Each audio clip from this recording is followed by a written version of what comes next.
అవని అర్చన తాళపత్ర గ్రంథాలను చదివి టెన్షన్ పడుతూ వేదవతి ఇంట్లో నుంచి బయటకు వస్తూ ఉంటే శ్రీకర్ ఎదురుగా వస్తాడు. మీకు ఎన్నిసార్లు చెప్పాలి ఈ సమయంలో రావద్దని, తొందరగా బయటికి వెళ్ళండి అని చెప్పి శ్రీకర్ అంటూ ఉంటాడు. అది కాదు బావా అని అవని అంటూ ఉంటే, ఏదైనా ఉంటే రేపు ఉదయం మాట్లాడుకుందాం, ఇప్పుడు వెళ్ళండి అవని అని శ్రీకర్ చెప్తూ ఉంటే, ఇప్పుడే మాట్లాడుకుందాం అని చెప్పి కృష్ణబాబు రూమ్లో నుంచి అంటూ ఉంటాడు. ఇక కుటుంబ సభ్యులంతా కూడా బయటకు వస్తారు. చిచి ఏంటి బుద్ధి అని చెప్పి నిహారిక అవనిని అంటూ ఉంటుంది. ఎందుకు వచ్చారు ఇంత రాత్రి సమయంలో అని చెప్పి వేదవతి అడుగుతూ ఉంటుంది. ఇంకెందుకు వస్తారు, దొంగతనానికి వచ్చి ఉంటారు అని చెప్పి నిహారిక అంటుంది. అమ్మవారి విగ్రహము ముక్కు పుడక నీ దగ్గరే ఉంది కదా, ఇంకేం దొంగతనం చేస్తారు అని వసంత అవనిని అడుగుతూ ఉంటే, ఇంకా నా డ్రాయర్లో బనియన్లే దొంగతనం చేయాలి అని కృష్ణబాబు అంటూ ఉంటాడు. అమ్మ అవని, ఈ సమయంలో నువ్వు వచ్చావంటే దాని వెనుక ఏదో కారణం ఉండే ఉంటుంది, అదేంటో చెప్పు అని ప్రసాదరావు అడుగుతూ ఉంటాడు. మావయ్య, అడవిలో కనిపించిన అమ్మవారికి సంబంధించిన నగల గురించి తాళపత్ర గ్రంథాలు చూద్దామని వచ్చాము. తాళపత్ర గ్రంథాల్లో ముక్కు పుడక అపహరణ జరగబోతుందని, వంశానికి అప్రతిష్ట రాబోతుందని రాసి ఉంది మోయ అని చెప్పి అవని అంటుంది. ఏంటి ఈ నాటకాలు అని చెప్పి నిహారిక అడుగుతూ ఉంటుంది. ముక్కు పుడక ఉంది నీ ఇంట్లోనే కదా, ముక్కు పుడక అపహరణ అని మాకు చెప్తున్నావేంటి అని చెప్పి వసంత అంటూ ఉంటుంది. వీళ్ళ తెలివితేటలు బాగా అర్థం అవ్వట్లేదు మీకు. ముక్కు పుడక అపహరణ అని మనకు ముందే చెప్తున్నారు కదా, రేపు ముక్కు పుడక పోయినా కూడా మనం ఏమీ అనకూడదని వీళ్ళు పెద్ద స్కెచ్చే వేసినట్టున్నారు. ముక్కు పుడకను ఎవరూ దొంగతనం చేయరు, వీళ్లే ముక్కు పుడకను దొంగతనం చేసి దొంగలించబడిందని చెప్పాలనుకుంటున్నారు అని చెప్పి నిహారిక అంటుంది. ఇక చాలు ఆపుతారా, ఏ విషయంలో మీరు అవనిని అన్నా కూడా నేను మీకు సపోర్ట్గా ఉంటాను, కానీ ఈ విషయంలో నేను మీకు సపోర్ట్గా ఉండను అని చెప్పి శ్రీకర్ అంటూ ఉంటాడు. నువ్వు ఆగరా శ్రీకర్, వీళ్ళ అంతు తేలుస్తాను అని చెప్పి వేదవతి అర్చనను తీసుకొని రావే నాతో రా అని చెప్పి అవని ఇంటి ముందుకి వెళ్తూ ఉంటుంది. అత్తయ్య ఆగండి అత్తయ్య అని అవని పిలుస్తూ ఉంటుంది. అవని మాటను వినిపించుకోకుండా అర్చన లాక్కొని వేదవతి అవని ఇంటి ముందుకు వచ్చి, సుజాత సుజాత బయటికి రా అని చెప్పి పిలుస్తూ ఉంటుంది. ఇక సుజాత గౌరమ్మ ఇంట్లో నుంచి బయటకు వచ్చి, అవని నువ్వేంటి బయట ఉన్నావు వీళ్ళతో పాటు అని చెప్పి అడుగుతూ ఉంటుంది. నేను చెప్తాను అని చెప్పి వేదవతి అంటుంది. వీళ్ళు తాళపత్ర గ్రంథాలు చదవటం కోసం మేమంతా నిద్రపోతున్న సమయంలో దొంగల్లాగా మా ఇంట్లోకి వచ్చారు. తాళపత్ర గ్రంథాల్లో ముక్కు పుడక అపహరణ అని రాసి ఉందంట. నీ చెల్లెలు అవని చెప్తుంది. ముక్కు పుడక ఎవరింట్లో ఉంది, నీ ఇంట్లోనే కదా. ముక్కు పుడక దొంగతనానికి గురైందంటే దాని వెనుక నువ్వైనా ఉండాలి, మీ ఇంట్లో ఉంటున్న ఈ గౌరమ్మైనా ఉండాలి, అర్చనైనా ఉండాలి, లేకపోతే అవనైనా ఉండాలి. అంతేకాని ముక్కు పుడక అపహరణ జరిగితే మేమేదో కారణం అన్నట్టు మాకొచ్చి చెప్తుంది అవని అని చెప్పి వేదవతి అంటూ ఉంటుంది. అంటే నేను ఈ ఇంట్లోకి కొత్తగా వచ్చాను కాబట్టి నన్ను అనుమానిస్తున్నారు కదా వేదవతి గారు, మరి మీ ఇంటికి కొత్త కోడలిగా రాబోతున్న మాయను ఎందుకు అనుమానించట్లేదు అని చెప్పి గౌరమ్మ అడుగుతూ ఉంటుంది. మాయను ఎందుకు అనుమానించాలి, మాయ ముక్కు పుడక సొంతం చేసుకోవాలనుకుంటే కోట్లు పెట్టి కొనుక్కోగలదు అని చెప్పి వేదవతి అంటుంది. కోట్లకు సంపాదించలేంది కూడా ఉంటుంది కదా వేదవతి గారు అని చెప్పి గౌరీ అంటుంది. నాకెందుకో ఈ గౌరీ మీదే అనుమానంగా ఉంది, ముక్కు పుడక ఏమైనా జరగాలి, మీ అందరి సంగతి అప్పుడు చెప్తాను, రండి వెళ్దాం అని చెప్పి వేదవతి తన కుటుంబ సభ్యులను తీసుకుని అక్కడి నుంచి వెళ్ళిపోతుంది. గౌరీ వాళ్ళ మాటలను పట్టించుకోకు అని చెప్పి సుజాత గౌరీకి చెప్తూ ఉంటే, మూర్ఖత్వం విచక్షణను కోల్పోతుందంటారు, నేను పట్టించుకోనులే అని చెప్పి గౌరీ చెప్తూ ఉంటుంది. అయినా మీకు ఎన్నిసార్లు చెప్పాలి, మంచికి పోతే చెడే ఎదురవుతుంది అని చెప్పి సుజాత అవనిని అర్చన్ను అని లోపలికి తీసుకొని వెళ్తుంది. మరోవైపు మాయ ఒక దగ్గర వెయిట్ చేస్తూ ఉంటే రాకీ మాయ దగ్గరకు వస్తాడు. ఏంటి అర్జెంటుగా కలవాలన్నారు, ఆభరణాలకు సంబంధించి ఏదైనా ఇన్ఫర్మేషన్ తెలిసిందా అని చెప్పి రాకీ మాయను అడుగుతూ ఉంటాడు. మీరు అడిగిన ప్రశ్నకు నేను సమాధానం చెప్తాను, కానీ ముందు నేను అడుగుతున్న ప్రశ్నకు సమాధానం చెప్పండి. మీరు అమ్మవారికి సంబంధించిన ఆభరణాలను తీసుకెళ్ళి ఎండోమెట్రిక్ ఆఫీసులో ఇస్తే ఏమొస్తుంది మీకు అని చెప్పి మాయ అడుగుతూ ఉంటుంది. మంచి పేరు వస్తుంది అని చెప్పి రాకీ చెప్తూ ఉంటాడు. ఆ తర్వాత అని మాయ అడుగుతూ ఉంటే, నాకు అవార్డులు వస్తాయి అని చెప్పి రాకీ చెప్తూ ఉంటాడు. ఇంకా అని చెప్పి మాయ అడుగుతూ ఉంటే, ఇంకా ఇంకా నగదు బహుమతి కూడా వస్తుంది అని చెప్పి రాకీ చెప్తూ ఉంటాడు. ఆ తర్వాత అని మాయ అడుగుతూ ఉంటే, ఆ తర్వాత అని నా పర్సనల్ విషయాల గురించి అడుగుతున్నారు, అసలు మీ మనసులో ఏముందో చెప్పండి అని చెప్పి రాకీ మాయను అడుగుతూ ఉంటాడు. పెద్ద బంగ్లా పెద్ద కారులో తిరగాలని లేదా అని మాయ రాకీని అడుగుతూ ఉంటుంది. ఎందుకుండదు, కానీ మాలాంటి గవర్నమెంట్ ఎంప్లాయీస్కి అలాంటివన్నీ దక్కవు కదా అని రాకీ చెప్తూ ఉంటాడు. అయితే ఒక్క నిమిషం అని మాయ తన కారు దగ్గరకు వెళ్ళి బ్యాగ్ తీసుకొని వస్తుంది.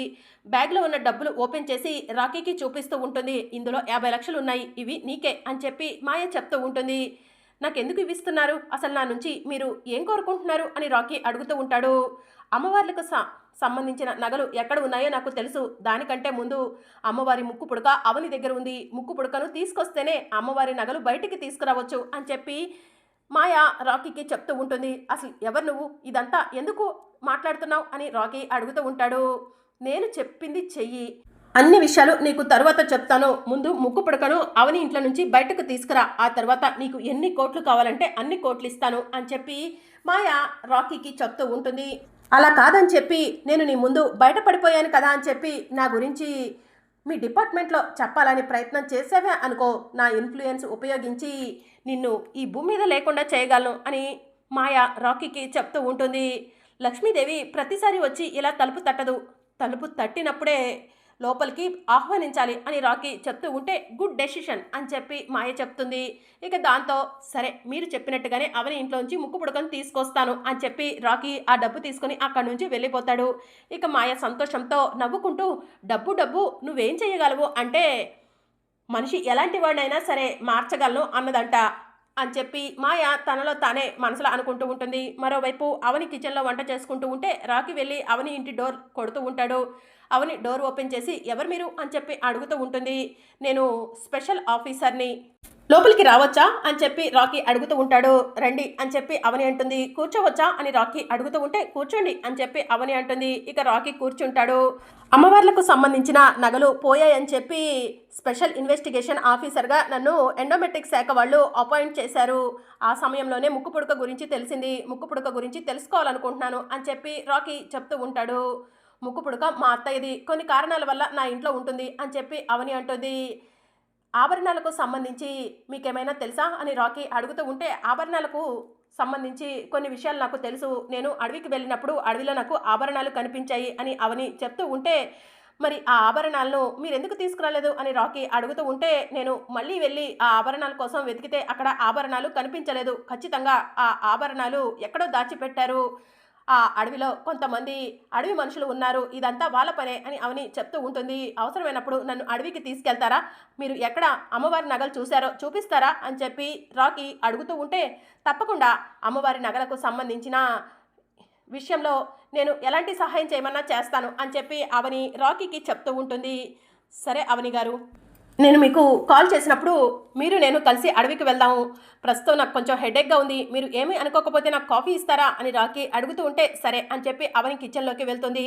ఇక రాకీ వెంటనే అన్నపూర్ణాదేవి విగ్రహం దగ్గరకు వెళ్ళి ఆ మాయ చెప్పినట్టుగానే ముక్కు పుడకను తీసుకెళ్లి మాయకిస్తే నాకు కోట్లు డబ్బులు వస్తాయి అని రాకీ మనసులో అనుకుంటాడు. అవని కాఫీ తీసుకొని వచ్చే లోపల నేను ముక్కు పుడక తీసుకొని ఇంట్లో నుంచి వెళ్ళిపోవాలి అని రాకీ మనసులో అనుకొని అమ్మవారి ముందు ఉన్న ముక్కు పుడకను పట్టుకునే ప్రయత్నం చేస్తాడు. దాంతో రాకీకి మంటలు అంటుకున్నట్టు అనిపిస్తూ ఉంటాయి. దాంతో రాకీ ఒక్కసారి షాక్ అయ్యి అమ్మో ఈ ముక్కు పుడక చాలా పవర్ఫుల్, దీని జోలికి పోకూడదు అని చెప్పి మనసులో అనుకొని టెన్షన్ పడుతూ మళ్ళీ హాల్లోకి వెళ్తూ ఉండగా అవని ఎదురుగా వచ్చి రాకీ వైపు చూస్తూ ఉంటుంది. అమ్మవారి ముక్కు పుడకను ఎందుకు ముట్టుకోవాలని చూసావు అని చెప్పి అవని రాకీని అడుగుతూ ఉంటుంది. అది అది అని రాకీ అంటూ ఉంటే అవని రాకీ చెంపపై లాగిపెట్టి ఒక్కటిచ్చి అసలు నువ్వు ఎవరు, ఎందుకు అమ్మవారి ముక్కు పుడకను ముట్టుకోవాలనుకుంటున్నావు, నువ్వు స్పెషల్ ఆఫీసర్ అని చెప్తున్నావు కదా, నీ ఐడి ఎక్కడా అని చెప్పి అవని అడుగుతూ ఉంటుంది. ఐడి తీసుకురాలేదు అని చెప్పి రాకీ చెప్తూ ఉంటాడు. అయితే నీ డీటెయిల్స్ చెప్పు అని అవని అడుగుతూ ఉంటే స్పెషల్ ఇన్వెస్టిగేషన్ ఆఫీసర్ అని చెప్పాను కదా, నా గురించి ఎలాంటి డీటెయిల్స్ ఇతరులకి చెప్పకూడదు అని రాకీ చెప్తూ ఉంటాడు. నీ మనసులో ఏదో చెడు ఉంది, అందుకనే ముక్కు పుడకను ముట్టుకోలేకపోయావు, ఇంకొకసారి నా ఇంటి వైపు వచ్చావనుకో నిన్ను చంపేస్తాను అని చెప్పి అవని రాకీకి వార్నింగ్ ఇస్తుంది. దాంతో రాకీ టెన్షన్ పడుతూ అక్కడి నుంచి వెళ్ళిపోతాడు. ఇక మరోవైపు సామి అడవిలో అమ్మవారికి పూజలు చేస్తూ ఉంటాడు. మాయ సామి దగ్గరకు వెళ్తుంది. ఎందుకు సామి ఇవన్నీ, ఎలాంటి ఉపయోగం లేవు అని చెప్పి అంటూ ఉంటుంది. అదేంటి మాయ అలా అంటున్నావు అని సామి అడుగుతూ ఉంటాడు. మనం గతంలో అమ్మవార్లకు సంబంధించిన నగలను దొంగతనం చేశాము, అప్పుడు ఎలాంటి కష్టాలు పడలేదు, కానీ ఒక ముక్కు పుడకను సొంతం చేసుకోవడం కోసం ఆ ఇంటితో బంధం ఏర్పాటు చేసుకోవాల్సి వస్తుంది. ఈ అమ్మవారికి ఎన్ని పూజలు చేసినా ఉపయోగం లేదు, ఎందుకు స్వామి అని మాయ అడుగుతూ ఉంటుంది. మాయ నువ్వు కంగారు పడకు, ముక్కు పుడకను నేను తీసుకొస్తాను అని స్వామి చెప్తూ ఉంటాడు. నువ్వు తీసుకొస్తావా, ఎలా అని చెప్పి మాయ అడుగుతూ ఉంటుంది. ఇప్పుడు నేను పూజలు జరిపిస్తుంది కూడా ఆ ముక్కు పుడకను అవని ఇంట్లో నుంచి బయటికి తీసుకురావడం కోసమే అని స్వామి చెప్తూ ఉంటాడు. ఎలా కుదురుతుంది స్వామి అని మాయ అడుగుతూ ఉంటుంది. రేపు అవని ఆఫీస్కి రాకూడదు, అలాగే ఇంట్లో కూడా ఉండకూడదు, వేరే పని మీద బిజీగా ఉండాలి. ఆ సమయంలో నేను అవని ఇంటికి వెళ్తాను, అమ్మవారికి సంబంధించిన ముక్కు పుడకను తీసుకొస్తాను అని స్వామి చెప్తూ ఉంటాడు. ఎలా స్వామి అని మాయ అడుగుతూ ఉంటే, ఏదైనా వస్తువుని సొంతం చేసుకోవడం కోసం ఒకవైపే దారి ఉంటుందనుకున్నాము, కానీ 4 దిక్కుల దారి ఉంటుందని తెలుసుకున్నాను. 4వ దిక్కున వెళ్ళి ఎలాగైనా సరే ముక్కు పుడకను సొంతం చేసుకుని వస్తాను అని స్వామి చెప్తూ ఉంటాడు. కానీ ఆ ఇంట్లో అర్చన ఉంటుంది కదా, శివుని మెడలో పాము ఎలా ఉంటుందో ఆ అర్చన కూడా అలానే అని చెప్పి మాయ చెప్తూ ఉంటుంది. ఆ అర్చన సంగతి నేను చూసుకుంటాను, నువ్వైతే అవనిని ఆఫీస్లో ఉండకుండా అలాగే ఇంట్లో ఉండకుండా చూసుకో అని చెప్పి స్వామి చెప్తూ ఉంటే, సరే స్వామి అని చెప్పి మాయ అంటుంది. ఇక మరోవైపు శ్రీకర్ ఆఫీస్కి బయలుదేరుతూ ఉంటాడు. వేదవతి వాళ్ళు ఒరే శ్రీకర్ ఆగరా అని చెప్పి పిలుస్తూ ఉంటారు. ఏంటమ్మా అని శ్రీకర్ అడుగుతూ ఉంటాడు. పెళ్లి పనులు మొదలు పెట్టాలరా, పెళ్లి ముహూర్తానికి సమయం దగ్గర పడుతుంది అని వేదవతి చెప్తూ ఉంటుంది. మేము షాపింగ్కి వెళ్తున్నాం అని వేదవతి అంటుంది. ఇక శ్రీకర్ ఆలోచిస్తూ ఉంటే, ఏంట్రా ఆలోచిస్తున్నావు అని వేదవతి అడుగుతూ ఉంటుంది. ఏముందమ్మా, గోడ మీద పిల్లిలాగా అవని వైపు కాసేపు మన వైపు కాసేపు మాట్లాడుతూ ఉంటాడు కదా అని చెప్పి వసంత్ అంటుంది. ఎవరు ఎన్ని ఆలోచించినా కూడా ఈ పెళ్లి జరుగుతుంది అని చెప్పి వేదవతి అంటుంది. సరేరా మేము బయలుదేరుతున్నాం అని వేదవతి బయలుదేరబోతూ ఉండగా అవని ఇంట్లో నుంచి బయటికి వస్తూ ఉంటుంది. అవనిని చూసిన నిహారిక, అత్తయ్య ఆగండి, అపశకునం అని చెప్పి నిహారిక అంటుంది. అపశకునమా అని చెప్పి అటు ఇటో చూస్తూ ఉంటే అవని ఎదురుగా వస్తూ ఉంటుంది. ఇక అవని ఆ మాటను విని, ఏంటే నేను అపశకునమా అని చెప్పి నిహారికను అడుగుతూ ఉంటుంది. నువ్వే అసలైన అపశకునానివి అని చెప్పి నిహారికను అవని అంటూ ఉంటుంది. అమ్మో అమ్మో నా బంగారాన్ని ఎంత మాట అన్నావు అని కృష్ణబాబు అంటూ ఉంటాడు. అమ్మ అవని వదిలేసేయి, వేదా మీరు వెళ్ళండి అని ప్రసాదరావు అంటూ ఉంటాడు. ఏంటి మావయ్య వదిలేసేది, ఈ నిహారిక అన్నది మామూలు మాట, చిన్న చిన్న మాటలా అని అవని అడుగుతూ ఉంటుంది. మరి అప్కమింగ్ ఎపిసోడ్లో ఏం జరగనుందో తెలుసుకోవాలనుకుంటున్నారా? అయితే ఛానల్ను సబ్స్క్రైబ్ చేసుకొని సపోర్ట్ చేయడం మర్చిపోకండి. Thank you for watching.